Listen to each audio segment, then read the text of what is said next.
سلام به همراهان گرامی، به کانال خودتون خوش اومدید. سوسک‌ها جانوران بسیار موفقی هستند. اونا میتونن تو شرایط مختلفی زندگی کنن. اجداد سوسک‌ها در دوره ژوراسیک هم عصر با دایناسورها و سایر خزندگان پیدا شده. سوسک‌ها جزء نفرت انگیزترین موجودات کره زمینن و حقایقی درباره اونها وجود داره که مطمئناً نمیخواین درباره اونها چیزی بدونید. ما در ادامه به معرفی 5 مورد از این حقایق چندش‌آور میپردازیم.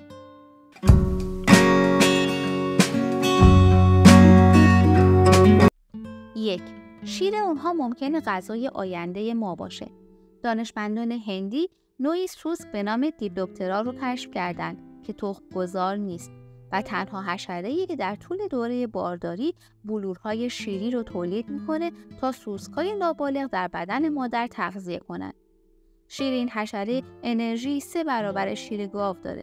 دانشمندان معتقدن این شیر برای ایجاد مکمل پروتئینی فوق‌العاده مفیده، بنابراین در صدد هستند تا راهی برای تولید بلورهای شیری در آزمایشگاه کشف کنند.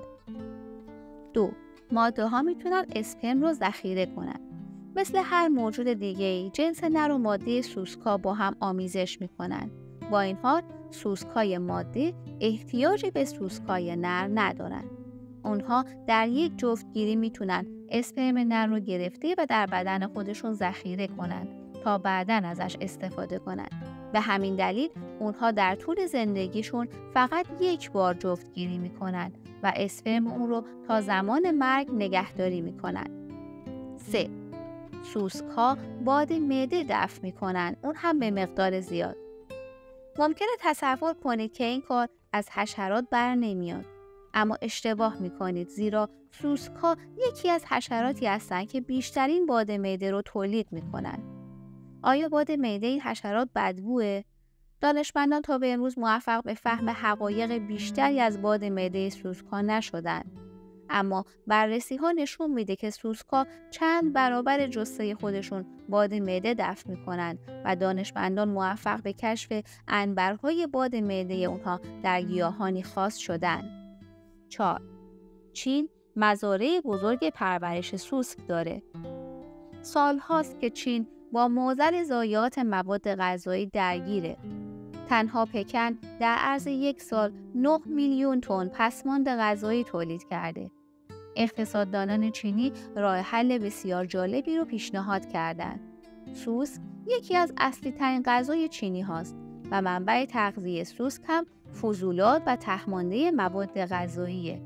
پس چینی ها دست به کار شدن و مزارع بزرگ پرورش سوسک زدن تا با این روش بتونن مشکل پسماند مواد غذایی خودشون رو حل کنن.